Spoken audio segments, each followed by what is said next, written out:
లైఫ్‌లో అన్నిటికీ ఒక ట్యాగ్ అయితే పెట్టేస్తూ ఉంటామండి. ప్రతి రిలేషన్‌కి ఒక ట్యాగ్ ఉంటది. For example mother in law and daughter in law, అత్త, కోడళ్ళ రిలేషన్ అంటే అది ఎప్పుడు బిట్టర్‌గా ఉండాలి అన్న ఒక ప్రీ కన్సీవ్డ్ నోషన్ ఉంటది. And when we enter into that relationship మనం ఆ బ్యాగేజ్ క్యారీ చేసి ఎంటర్ అవుతూ ఉంటాము. సో, ఒకవేళ మీ కోడలు మంచిదైనా మీకు ఆ మంచితనం కనిపించదు. లేదా మీ అత్తగారు మంచి అయినా కూడా ఆ మంచితనం కనిపించదు. ఎందుకంటే ఆల్రెడీ మన బ్రెయిన్‌లో ఫిక్స్ అయిపోయాం. ఈ రిలేషన్‌షిప్ బిట్టర్‌గానే ఉంటది అని. అలాగే ఎవ్రీ రిలేషన్‌షిప్ మన ప్రీ కన్సీవ్డ్ నోషన్స్‌తో మనం స్టార్ట్ చేసినప్పుడు it will never be a successful relationship అండి.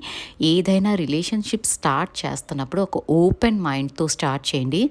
పక్క మనిషికి కూడా కొంచెం ఛాన్స్ ఇయ్యండి. వాళ్ళు ఏం మాట్లాడాలనుకుంటున్నారు, వాళ్ళు ఎలా బిహేవ్ చేయాలనుకుంటున్నారు అన్నదానికి.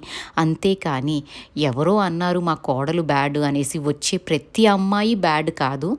అలాగే పెళ్లి చేసుకొని వెళ్ళిన అత్తగారింటికెళ్ళిన ప్రతి అత్తగారు మిమ్మల్ని కాల్చేసి రాసి రంపాన పెట్టేసే వాళ్ళు ఉండరు. So, look at the positive and brighter side of life అండి. ఇది ప్రతి రిలేషన్‌షిప్‌లో మీరు ఇంప్లాయ్ చేసుకున్నారంటే ఆ మనిషిలో నెగెటివ్ క్వాలిటీస్ ఉంటాయి. At the same time positive qualities కూడా ఉంటాయి. అండ్ ఆ పాజిటివిటీని మీరు అప్రిషియేట్ చేయటం నేర్చుకుంటారు. And these are the small little things అండి మీ లైఫ్‌ని కొంచెం హ్యాపీగా చేస్తాయి. when you start counting the positive aspects of your life.